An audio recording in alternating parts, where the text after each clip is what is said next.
Hi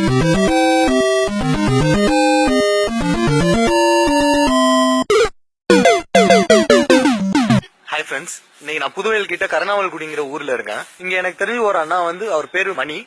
அவர் இயற்கை விவசாயம் பண்ணிட்டு இருக்காரு. அது மட்டும் இல்லாம நிறைய நல்ல விஷயங்களும் பண்ணிட்டு இருக்காரு. இப்ப அதை பத்தி தான் நம்ம பார்க்க போறோம். நான் சொன்னேன் இல்ல மணி அண்ணான்னு சொல்லிட்டு, அது அண்ணாதான். அந்த நாய்க்குட்டி பாருங்களேன், எவ்வளவு பாசமா அவங்க பையன் மாதிரி கூட உட்காந்து கண்ணாடி போட்டுருக்கு பாருங்க.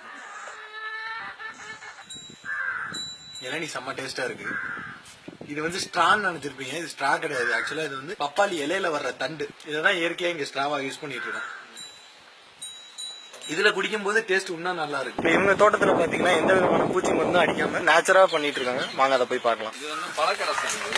இது நம்ம பயிருக்கு வளர்ச்சி ஊக்கி 2 கிலோ பரங்கி பழம், 2 கிலோ பப்பாளி பழம், 2 கிலோ வாழைப்பழம், 2 கிலோ சக்கரை, நாட்டு சக்கரை, இது எல்லாம் போட்டு 20 லிட்டர் தண்ணி ஊத்தி ஊற வச்சிட்டோம்னா ஒரு 400 மில்லி ஊத்தி ஒரு டேங்க் அடிச்சோம்னா போதும். பயிருக்கு தேவையான அத்தனை வளர்ச்சியும் இதுல இருக்கும். இது மீன் அமினம், மீனுடைய கழிவும் வெள்ளமும். 1 கிலோ மீன் கழிவுனா 1 கிலோ வெள்ளம் போட்டு ஒரு 40 நாள் ஒரு ட்ரம்ல மூடி வச்சிட்டோம்னா அப்படியே பொன்னிறமான ஒரு திரவம் கிடைக்கும். அதுல இருந்து அது ஒரு 100 மில்லி ஒரு டேங்க் ஊத்தி அடிச்சோம்னா போதும். நீண்ட காலத்துக்கு அந்த பயிர் கருப்பா வளரும். நல்லது. இது சாண கரைசல். இது எல்லா உரம் போடையிலையும் இதுல 1 லிட்டர் அதுல கலந்து அடிக்கிறது செடி நல்லா வளரும். அதுக்காண்டி ஓகே. இப்ப உங்க தோட்டத்துல இருக்க எல்லாத்துக்குமே நீங்க இயற்கை உரம் தானே யூஸ் பண்ணி பயன்படுத்துறோம். வேற எதுவுமே நாங்க பயன்படுத்துறோம். இந்த பாக்ஸ் எல்லாம் என்னன்னா தேனி வளர்ப்புக்கு நம்ம சாக்கோட்டை தோட்டக்கலைத்துறையில கொடுத்துருக்காங்க. நம்ம இயற்கை விவசாயத்துக்கு ரொம்ப ரொம்ப முக்கியம் தேன் தான். தேனீகள் இல்ல அப்படின்னா மகரந்த சேர்க்கை நடக்காது. இந்த செடிகள்லாம் அதிகமா காய்க்காது. இப்ப இந்த தேன் பெட்டி வச்சதுக்கு அப்புறம் நம்மளுடைய மகசூல் அதிகமாயிருக்கு. நம்ம விவசாயிகளுக்கு இதனுடைய அருமை தெரியாம இதை யாரும் சரியா பயன்படுத்துறது இல்லை. இது கத்திரி செடி. இது முழுக்க முழுக்க இயற்கையாவே விளை வச்சிருக்கோம். இந்த வளர்ச்சிக்கு காரணம் நீங்க அங்க பார்த்த அந்த உரங்கள் தான். ரெண்டாவது இது நாங்க களை எடுக்கிறதே இல்ல. செடி வச்சதோட சரி, அப்புறம் களை எடுக்கிற வேலையே இல்ல. எப்படி ஏன் அப்படின்னு கேட்டா, இந்த நான் கீழே மூடாக்கு போட்டிருக்கேன் பாருங்க, சருகு மூடாக்கு கீழே போட்டதுனால எதுவுமே வராது, களையே வராது. இது சோளப்பயிறு, இது ஃபுல்லா கீரை, இது முள்ளங்கி. எவ்வளவு ஃப்ரெஷ்ஷா இருக்குன்னு பாருங்க. ஆனா இந்த வாழை மரத்துக்கு முட்டு கொடுக்கலையானா சாஞ்சிட்டு நிக்குது. இயற்கை விவசாயத்தினுடைய தன்மை தான். அதுக்கு தேவையான தாங்கு சக்தி இதுல இருக்கு. நம்ம ரசாயனம் போட்டுக்கணும்னா ஒடிஞ்சு விழுந்துடும். அதுக்கு 2 கம்பு வச்சு கட்டணும். இது நிழல் வலை. ஆக்சுவலா இதுக்குள்ள கத்திரி போட்டிருக்காங்க. உள்ள எந்த பூச்சியும் போக கூடாதுங்கறதுக்காக இந்த மாதிரி பண்ணிருக்காங்க.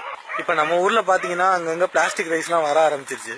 ஆனா இங்க இருக்கிற மாதிரி இயற்கையா விளையிற நெல்லுல இருக்கிற சத்து ஒரு ஹெல்த்தும் எந்த இதுலயுமே இருக்காது. இது மிளகி. இந்த பேரு 140 நாள் இதனுடைய வயசு. காலையில சாப்பாட்டுக்கு அவ்வளவு அருமையா இருக்கும். இது சாப்பிடுறதுக்கு நம்ம முன்னோர்கள் பயன்படுத்த பாரம்பரிய நெல். எவ்வளவு ஹைட்டா இருக்குன்னு பாருங்களேன். இந்த பனைமரம் வளர்க்கறதுக்கு யாரும் முயற்சி எடுக்க வேண்டாம். அந்த பனங்கொட்டையை பூமியில போட்டோம்னா அதுவே முளைச்சு மரமாயிடும். அதுக்கு தண்ணி ஊற்றணும், அதை பாதுகாக்கணும், அதுக்கு வேலி அமைக்கணும்னா எதுவுமே இல்லை.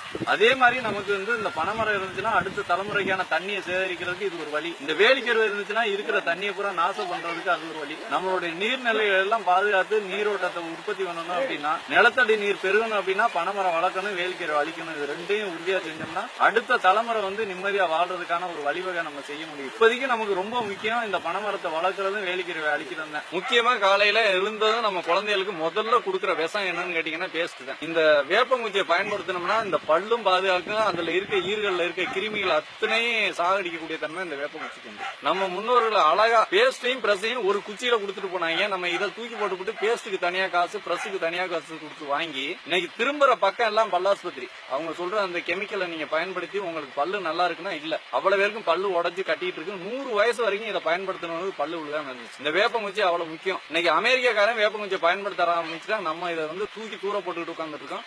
கூடிய சீக்கிரம் இதை எல்லாரும் பயன்படுத்துறதுக்கு ஒரு விழிப்புணர்வு வரணும்னு சொல்லி நான் கேட்டுக்கிறேன். முருங்கைக்கீரைக்கு இணையான டானிக்கு இன்னும் எந்த கம்பெனிக்காரனாலையும் தயார் பண்ண முடியல. இந்த மூட்டு வலின்னு சொல்லி அவதிப்படுறவங்க எல்லாரும் ஒரு 40 நாளைக்கு இந்த முருங்கைக்கீரை சூப் வச்சு சாப்பிட்டாங்கன்னா 100% பூர்ண குணமாயிரும். 300 வகையான நோயை கட்டுப்படுத்தக்கூடிய தன்மை அந்த முருங்கைக்கீரைக்கு இருக்கு. நம்ம எல்லாமே இந்த ஊடகத்துல வர விளம்பரத்தை பார்த்தே நம்ம பிள்ளைகளை வளர்க்கணும்னு நினைச்சு இன்னைக்கு அத்தனை குழந்தைகளையும் நோயாளியா வளர்த்து வச்சிருக்கோம். நம்ம அடுத்த தலைமுறைக்கு இந்த அரிசி எப்படி வருது, நமக்கு உணவு எப்படி வருது அப்படிங்கிற எந்த புரிதலுமே இல்லாம போச்சு. ஒவ்வொரு பள்ளிக்கூடத்திலையும் குழந்தைகளுக்கு விவசாயத்தை பாடமா நடத்தினா தான் அடுத்த தலைமுறை எதை சாப்பிடணும் எதை சாப்பிடக்கூடாதுன்னு உணர்ந்து அந்த குழந்தைங்க வளரும். அதனால தயவு செய்து இந்த பள்ளி ஆசிரியர்களுக்கு என்னுடைய ஒரு வேண்டுகோளாவே வைக்கிறேன். ஒவ்வொரு பள்ளியிலையும் ஒரு குறிப்பிட்ட நேரம் ஒரு நேரம் ஒதுக்கி குழந்தைங்களை விவசாயத்தை கத்துக் கொடுங்க. அந்த விவசாயம் கத்துக் கொடுத்தா அடுத்த தலைமுறை நிச்சயமா நல்லா இருக்கும், ஆரோக்கியமா இருக்குங்கிறத கேட்டுக்கிறேன். ரொம்ப நன்றி. இப்ப நீங்களே வீடியோ பாத்துருப்பீங்க. முடிஞ்ச அளவுக்கு நீங்களும் விவசாயத்தை பத்தி தெரிஞ்சுக்கங்க, மத்தவங்களுக்கு சொல்லி கொடுங்க. அது போக ஃபுட்டை வேஸ்ட் பண்ணாதீங்க.